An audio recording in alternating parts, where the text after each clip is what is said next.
This is Killer Innovations, a show about ideas, creativity, and how you can innovate. Welcome to the Innovator's Garage, where you learn to create your next game-changing killer innovation. Welcome to this week's episode of Killer Innovations, a show about creativity, innovation, and design. I'm your host, Phil McKinney. Periodically, we'll take a break from having guests on the show, and I'll host episodes that we're calling for right now just Ask Phil. So these are episodes where you can submit questions. We'll go through the archive of emails and pick a question, and we'll actually dive into it in a deeper context in the show, giving you more background. We may have already covered bits and pieces of it in previous shows or over on the blog over at philmckinney.com, but this is an opportunity for you to ask the questions where we will just dive in deep and get into the specifics. So in this case, this week, this is a question that came in a couple weeks ago via email from one of the listeners. And they've heard me talk many times on the show around this concept of what I call corporate or innovation antibodies. So the question that came up is how do you deal with innovation antibodies? You know, these antibodies are those people who are the ones that push back on your idea. They're the ones that say, oh, that'll never work, or hey, we've tried that before, or I'm the expert, you need to listen to me, or hey, you're the new guy, you don't know what you're talking about. How do you deal with these antibodies? And so what I'm going to share with you today is really 8 ways that I deal with antibodies. Now, you would think in my role, whether it's in my current role as a CEO of an R&D lab or when I was Chief Technology Officer at Hewlett-Packard, that I wouldn't run into antibodies. Well, don't be mistaken. Everybody runs into antibodies. They occur in all parts of an organization. It could be if you're a senior executive and you're trying to get people on your team to do the work of getting a project going. You'll actually get pushback coming up through the organization. It's not always the executives don't get it or the executives are trying to block the work, etc. And so, in my case, I've had to deal with lots of antibodies. And in fact, in my book, I dedicate an entire chapter on how to deal with these antibodies. How do you get people to actually embrace the idea that you're working on and that they become part of the solution and not the roadblocks? So let's go into this. I'm going to give you the 8 ways that I deal with antibodies. And then I'll share a little bit at the end about being the executive and trying not to be an antibody. So first off is really around what I would call preparation. If you just have kind of a rough idea and you're going to go pitch it and present it, you're going to run into the case where that antibody can smell the fact that you're not prepared. You haven't really thought deep about your idea. You haven't really prepared to understand exactly your idea. What was that spark? What's the problem you're trying to solve? The market you're trying to serve? You're just coming in and you're just winging it, thinking that you can come in with the back of a napkin sketch and try to get somebody to endorse your idea. You have to do the work. This is not a situation where you can just wing it. You have to prepare. You've got to put that background work into it. The other is on the preparation is also understanding who your antibody is. And that is understanding their background. Where did they come from? What school did they go to? Understanding who the perspective of that antibody. So preparation is both knowing that idea, but also knowing as much as possible around that antibody. It's not that dissimilar to lawyers going into court and really understanding who the jurors are, who makes up the juries, and how do you select the jury so that you get the answer you want. In this case, you don't get to choose your antibody, but you need to learn as much about that antibody as possible. It becomes, really an important part of truly understanding how they come from, what's the thought process behind them. Some of that background, some of that history may actually be a trigger for you to understand why are they so negative against your idea. The second thing that I do when I'm dealing with antibodies is really put together what I would call an FAQ, or frequently asked questions. This is a document that I've just put together. I just put it up on Google Docs when I'm working on a project. And I'll ask myself the really, really hard questions. The questions you hope nobody asks about your idea. Because look, no idea is perfect. You're going to have a weak spot in an idea. The market's not as big as some other areas. The technology is non-existent or harder to create, or there's other competitors in the market that are already doing something. So whatever it is, every idea has a weak spot. In an FAQ, that is where you sit down and you write down all those questions that you just hope nobody asks you. And then craft your answers. Write them, try them out on other people. You want to be able to be very comfortable in dealing with any kind of rejection or any kind of questions around the idea that you're pitching. And in many cases, I'll have FAQs. I've had some FAQs go 30, 40, 50 pages of questions, where it's a question and then maybe a paragraph or maybe 2 paragraphs have the answer. Don't go to writing 5-page answers. You'll never get a chance to even present that. You've got to boil it down to give a really crisp, clear answer. But what I have found with this FAQ is it's the best preparation for dealing with and responding to those rejections that you will get in the process of going through that idea. So, FAQ, absolutely important. And what I've done many times in the case of an FAQ is that I will actually open up that document to friends, and I'll actually have them sit down and actually put together questions, or have them actually propose questions that they've come up with based on the idea that you have. Get some people to help you out. This isn't just about you sitting there doing it on your own.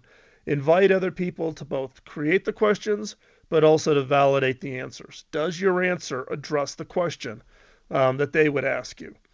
And believe me, it's much better to go through that with a bunch of friendlies and through an FAQ than being up in front of a room full of people, pitching your idea, and then someone throws you that curveball question, and you fumble with the answer. Being crisp and clear and being able to respond to those questions builds confidence not only in yourself, but you convey that confidence in the way you communicate that answer, and therefore can convince that antibody, or at least convey to the antibody that, hey, you know your stuff and you know this idea. So the third area, and we may not be able to get through all of this before the commercial break here, but we'll try, and that is we're going to talk about crafting your story. It's what I refer to as strategic storytelling. And in the case of strategic storytelling, it's that ability to really craft a story such that people can really get it. They really understand what it is you're trying to convey. It isn't about putting up a series of PowerPoint slides that are very logical. You have to craft it in the story, and the key here is you have to make the story personal. You have to make the story such that the person hearing the story sees themselves in the story. Best example of this was when I was back at HP. One of the teams inside the Innovation Program Office was pitching me for some funding on a new idea, and they ended up crafting the story around my grandmother, who at that time was 93, living by herself, and the whole concept was aging in place, or aging in the home. But they crafted the story around this grandmother living by herself and the challenges faced at being a 90-year-old living independently. And they crafted it in such a way that I could see myself in that story. I could see my grandmother in that story. And it made the story personal. So crafting the story and doing a great job at really understanding who the person is on the other side and crafting that story, it went a long way. Needless to say, the team got its funding to do that project because they'd really put some thought and heart into it. They made the problem real, they made the solution real, and therefore it became a pretty easy innovation project to go ahead and support. So craft your story. So we're going to take just a quick commercial break here. We'll come back. I'll pick up a little bit more on crafting the story when we come back from the commercial break, and then we'll wrap it up with all 8 through the rest of the show. So again, in today's show, we're addressing the 8 ways to deal with innovation antibodies who are blocking you getting your idea moving forward. Stay tuned. We're going to come back after this commercial break. If you want to get connected with Killer Innovations, text the word innovate to 33444.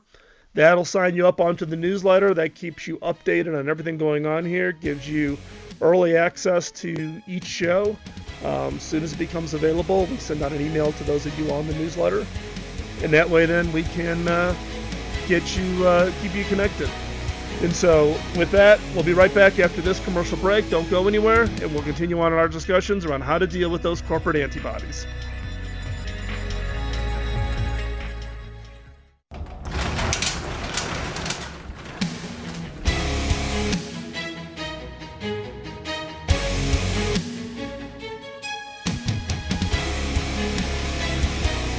This is Killer Innovations, a show about ideas, creativity, and how you can innovate.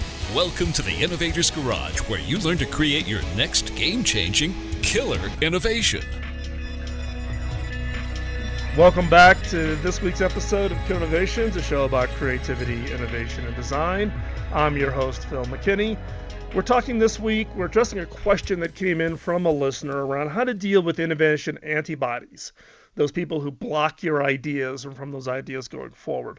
And I'm sharing with you the 8 that I use. We covered the first 2 in the first segment, which was preparation, making sure that you know as much about that antibody, the person who's blocking you or who could block you, and also really knowing your idea. The second one was the FAQ, creating a frequently asked questions document. Ask yourself those really, really tough questions and prepare and make sure you've got really good answers. The third that we were talking about was crafting your story. Being able to take that story, make it very personal. But as we were going into the commercial break, there was one more thing I wanted to say on this, and that is don't oversell your idea. Don't get into the process of over-promising. Oh, this thing's the next thing is sliced bread. It's going to transform the world. It's going to knock out Apple. Apple will be out of business after, this idea comes out. Don't oversell it. That is an immediate loss of credibility in the minds of the antibody, and you will never get over that one. So the next one, number 4, is on practice. You need to be able to answer the questions, present your pitch, and tell it in such a way that the antibody gets it. You need to know that idea. You need to know the FAQs. You need to know your story. Don't memorize it. This is a situation where I've run into somebody and they're pitching me. And all of a sudden they say, hey, do you have a few minutes? I say, yeah, sure. I'd love to hear your idea. Then they go into almost robot mode. And you can tell that they're just basically going from memorization. Don't memorize it. Know your material. Don't memorize your material. You have to make it conversational. Now, some people would call me cruel, but if someone's coming across as robotic, I'll interrupt and inject kind of just a really crazy question to see if I can throw them off their game. And if I ask them a question that they stammer, then they try to answer it and they can't pick it up, because you've now interrupted them and they've lost that flow. That tells me they've memorized the content. They don't know the content. You really need to know your material. And you need to be able to tailor it to the time allotted. Someone comes up to me and says, hey, can I get 15 minutes right now to talk to you about this idea I have? I go, hey, I got 5. You gotta give it to me. Give me a 5-minute snippet, and then we can follow up later. And a lot of times people stammer because they don't know how to take what they have in their head as a 15-minute clip of their describing their idea and make it fit into 5 minutes. And that becomes a real problem. Because you never know when you're going to run into somebody who could actually help move your idea forward. And what's really great about these whole 8 steps is it's not just about dealing with antibodies. It helps you also convince other people to get onto the bandwagon, become part of your team, be a supporter for your effort. If you're trying to go off, if the antibody's an investor, an angel investor, venture capital, bank for a loan, that ability to tell this story is critical. But you may be focusing on one VC, and all of a sudden you're at some event with your kids. You run into somebody who happens to be in the venture capital game, and you've got 3 minutes at Little League Baseball to tell them your idea and convince them to help you set up a meeting with their partners to listen to it and potentially fund your idea. So this practice piece is really critical from the standpoint of really convincing those people on your who you run into of the value of your idea. Now, again, I'm going to emphasize this. You're going to think I'm going to sound like a broken record, but practice makes perfect. It really is about that ability to get out there, and to really present and do it over and over and over again, because you just become more comfortable with the material. You get out there and get those questions and you respond to them. You're not going to be perfect. In fact, in Silicon Valley, when I'm coaching or mentoring a startup CEO, my advice to them is look, almost every night of the week in Silicon Valley, you can find a pitch event sponsored by literally thousands of organizations in the Valley. And I tell them, go sign up. Sign up for as many of them as you can. These are typically, they give you 3 minutes, they give you 10 minutes, some of them may even give you 20 minutes. You're on stage, you get to pitch, and then you get feedback. And this isn't a situation where you want to be in some closet making it perfect before you present it. You're better off getting in front of a live audience. Look, it's like a comedian. Comedians start off going to open mic nights, and then they just totally bomb and choke that night, right? But it is that process of getting up there every night, getting up in front of an audience, getting out there and practicing, getting out there and just doing it over and over and over again, that you really become proficient at it and you really become good at it. And therefore, then, you actually let your passion for your idea come through that process, and people get excited. They want to be part of your team. They're like waving their hands like, hey, how do I invest, or how do I join your team, or hey, can I come on as a co-founder, and I'll put some money in, I'll put my time. I think your idea is great. You got it. It's your passion. You got to let that come through. And when you're nervous and you're stilted and you're frozen up, that passion doesn't come through. So practice. You just got to get comfortable. I get asked all the time about public speaking. Do I get uncomfortable around public speaking? And I just tell people, hey, I started off way back, even when I was a youth. I was part of the Boy Scouts, and I was head of an organization inside the Boy Scouts called the Order of the Arrow. And I had to stand in front of thousands of people and present and talk and convince people to come along with me on a vision. And even as a 17-year-old, I've been in positions of doing this. Yes, public speaking, getting in front of people, it's nerve-wracking. But if you know your material, you take that part of the nervousness out. And so therefore, that really is a big help. So you've got to just practice, and get very, very comfortable with telling your story, telling that pitch. And now you've probably been listening to me, I don't know, this is 8 minutes or whatever, rant on you on practicing. So guess what you should do? Go practice.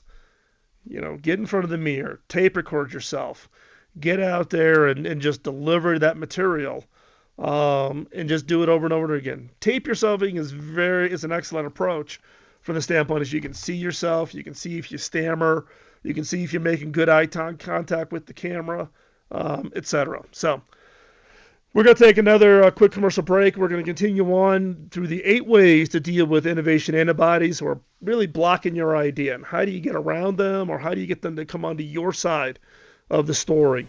And we've only covered 4 of the 8. We're halfway. We're going to cover the next steps of them in the next segment. So stay right there. We'll be right back after this quick commercial break. Check out the show notes every week over at Co-Innovations. And again, we'll be right back after this commercial. We've got to pay a few bills. Be right back.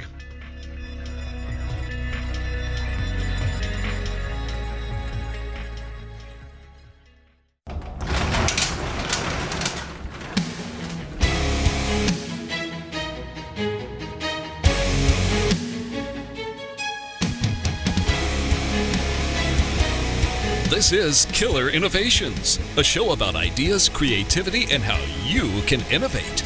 Welcome to the Innovator's Garage, where you learn to create your next game-changing killer innovation. Welcome back to this week's episode of Killer Innovations, a show about creativity, innovation, design, and I'm your host, Phil McKinney. Hey, before we get started into this third segment, I do need to thank a sponsor. We've picked up a sponsor for the Killer Innovation Show. Now, you're probably saying, hold on here, 12 years of this show, you've never had a sponsor. And you would actually be correct. This is a first. We've never been big on securing sponsorships, but I'll explain why in a minute. Common ask that I get from you, the listeners, is how to take your idea and turn it into a game-changing innovation. Now, you may have tried some of those outsourcing sites. I've tried them all. And I don't know about your experience, but it just hasn't been good. I'm always disappointed by the results. The sponsor for the show is TopTal, but they're different. For starters, they screen all the technical and design talent that they use. I mean, they really, really screen it. And just not about the technical skills, but also about communications and their personalities. They really become that matchmaker. For starter, the result is that 3% of those that apply get accepted, and you're guaranteed that everybody in your team is the A team. So a company using TopTal, there are companies like Pfizer and JP Morgan, also startups like Airbnb and Zendesk. And as part of the sponsorship, TopTal is actually offering to listeners of Killer Innovations an opportunity to try out TopTal at zero risk. Start a project, and if within the first 2 weeks you aren't convinced that they're just absolutely killing it, you get 100% of your money back. Plus, you get to keep the deliverable. So go over and check it out over at toptal.com/Phil. So it's toptal.com/Phil and start your project. Or better yet, just drop me a note at phil@killerinnovations.com and I'll make a personal introduction. That way you'll get the VIP treatment. So why am I allowing TopTal to sponsor this episode? First, my mission is to equip you, the listener, with knowledge, skills, tools to take your idea and make it a reality. And having access to top talent is absolutely critical. And I like TopTal. I've met with the CEO. I've talked to a number of their customers. We're actually in conversations about them doing, me actually paying them to do a project for me on something that I've got going in the mobile app space. And I've just been really impressed with what they've got, their talent. Second, taking on sponsors helps cover the cost of doing the show. I've been funding the show out of my pocket for the last 12 years. And part of this is if I bring on a sponsor, I can put more money into the nonprofits. And as you know, if you've been a long-time listener, 100% of the revenue I make off of my books, off of anything that I do outside of my paycheck job, goes to the nonprofits, hackingautism.org or Pioneer Education. It's not about being a moneymaker. And the key here is this is a great company for you to work with to get your idea and actually do something with it. As I've said 1,000 times on the show, ideas without execution are a hobby, and true innovators are not in the hobby business. So hop on over to TopTal, check it out. Again, it's toptal.com/Phil to get that special offer. And now let's move on back onto the right part of the show here. So as I was sharing 8 ways to deal with innovation antibodies, we've talked about preparation, creating your FAQs, crafting your story, and practicing your pitch.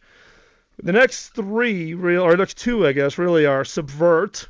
So how do you subvert somebody to actually come over and work on your idea? Now, the sneakiest way that I do that is I get them to really convince them to actually give me feedback, and then I include that feedback directly into the idea. And so I have a method I call the sloppy coffee cup approach. And the sloppy coffee cup approach is basically I'll take an idea and I put it on a piece of paper, I print it out, I crumple it all up, and I take it to them. So it looks like, hey, it's draft mode. It's not very professional looking. And I go to the Antibody and I'll say, hey, what do you think about this idea? I'm just kind of sketching out some things. What do you think? And at that point, you've kind of lowered the bar. They're not reacting to you or have some reason why they don't like your idea. They're really looking at the idea, and you're asking them for their input. So they're going to give you some input. Here's the trick. Whatever they say, include it. Add it to the slides. So therefore, when they see it come back and they actually see their input, you listen to them and you included them in that idea, it's now their idea. they're part of the process of creating and improving the idea.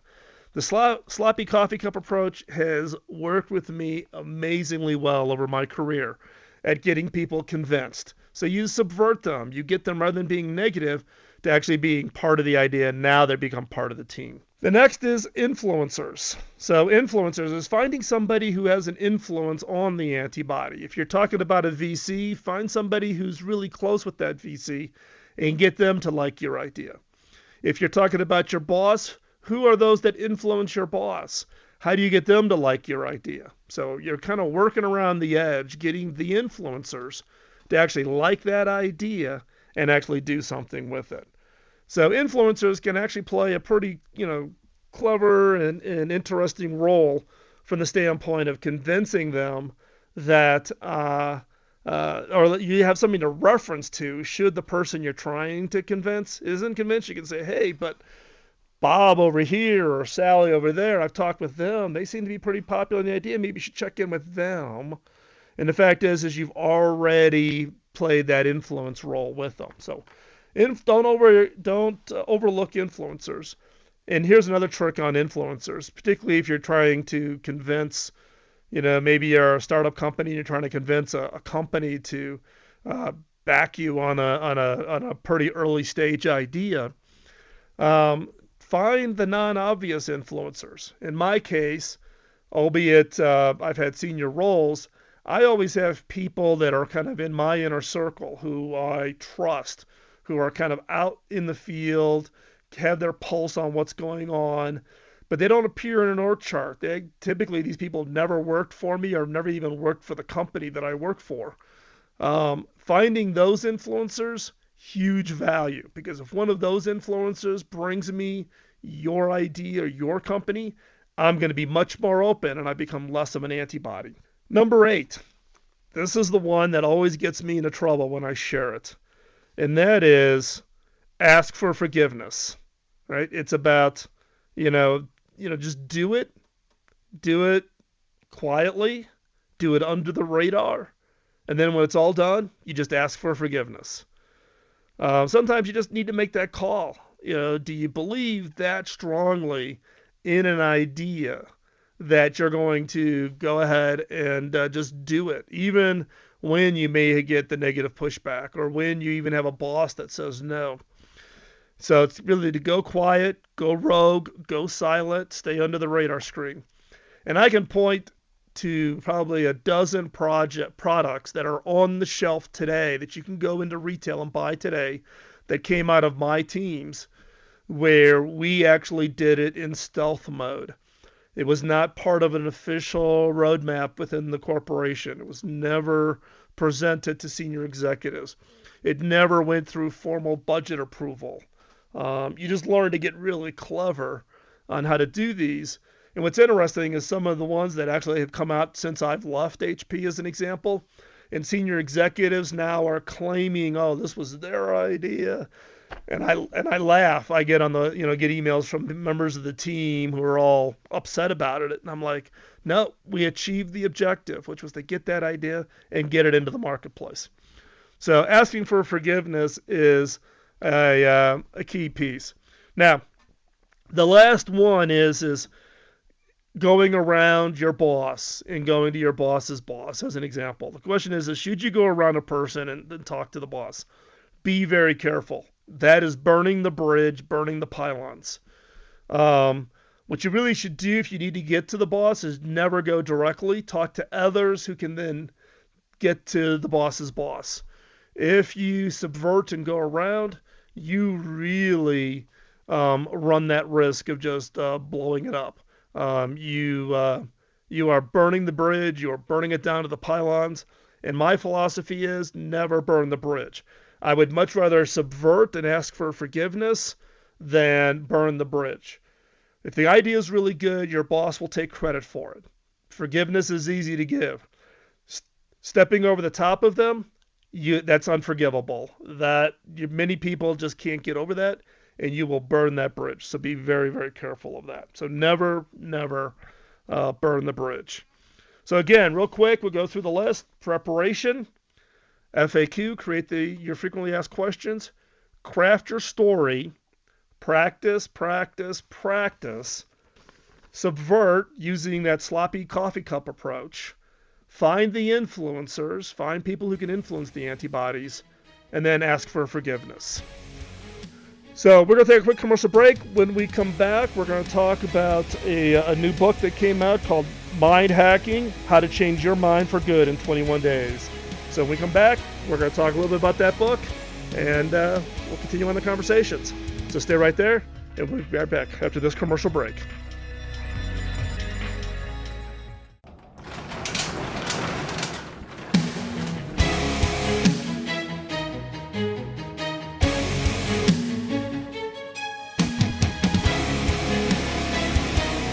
This is Killer Innovations, a show about ideas, creativity, and how you can innovate.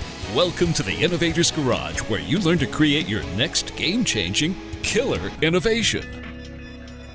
Welcome back to this episode of Killer Innovations, show about creativity, innovation, and design. We're going to try something a little different today. We're actually going to play a clip from an audiobook. The book is called Mind Hacking, How to Change Your Mind for Good in 21 Days by Sir John Hargrave.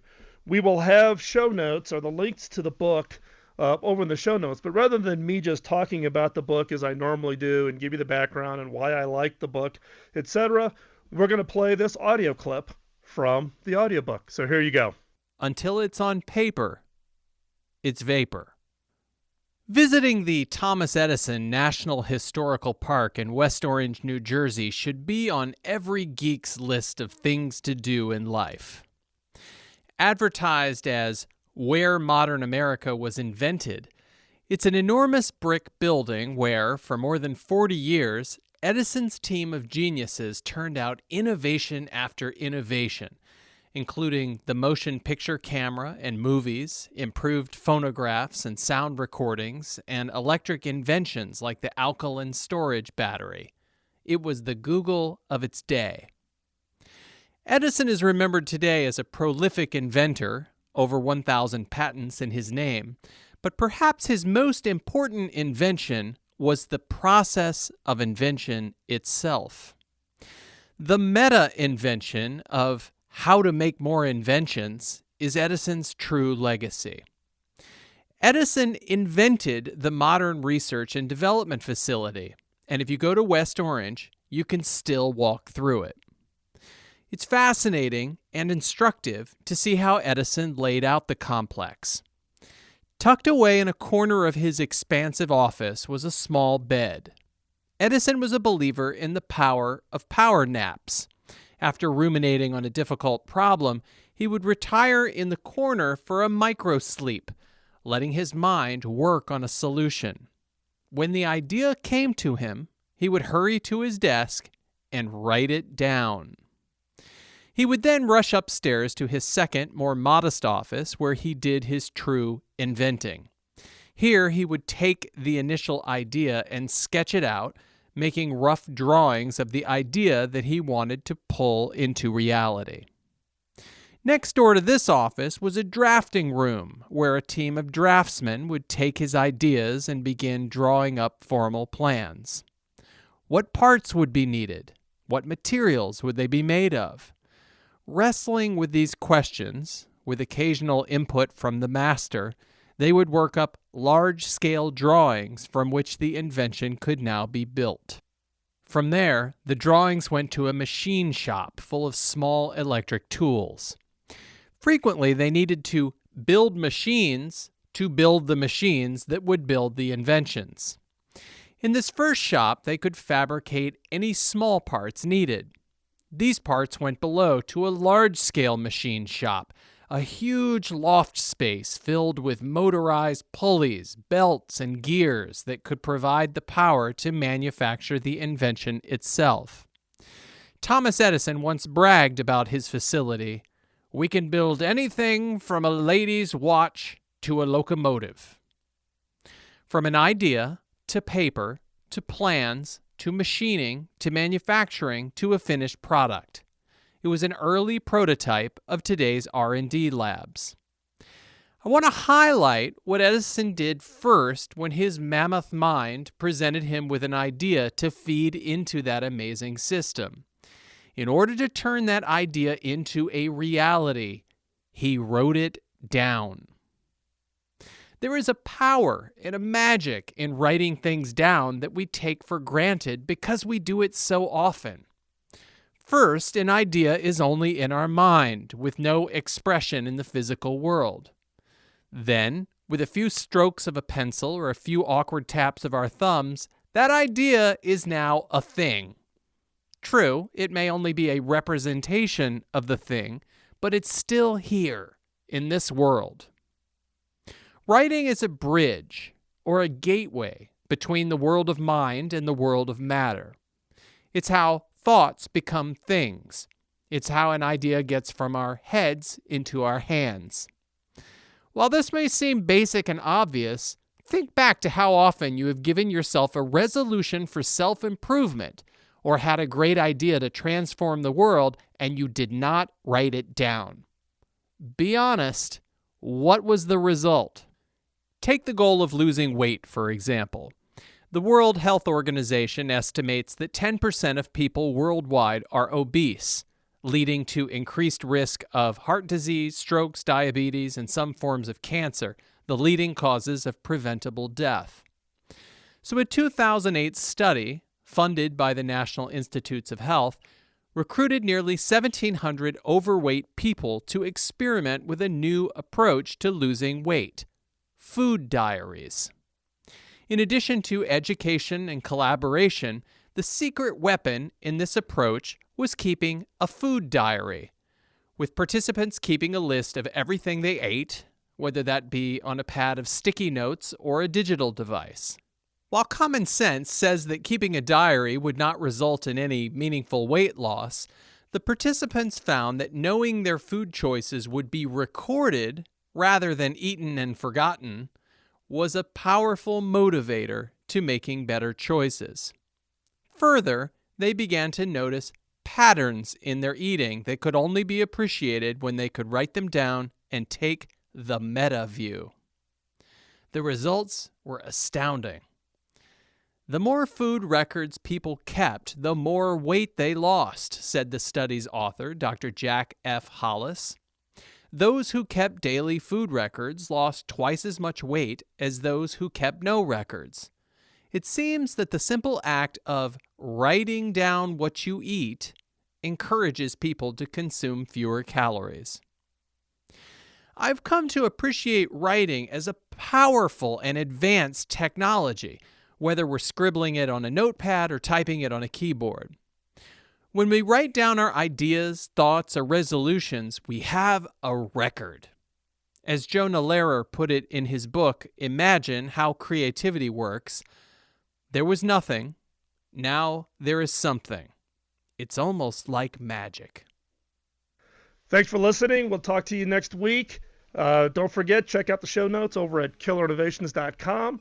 That's where you'll find the archive of all of our shows going back all the way to 2005.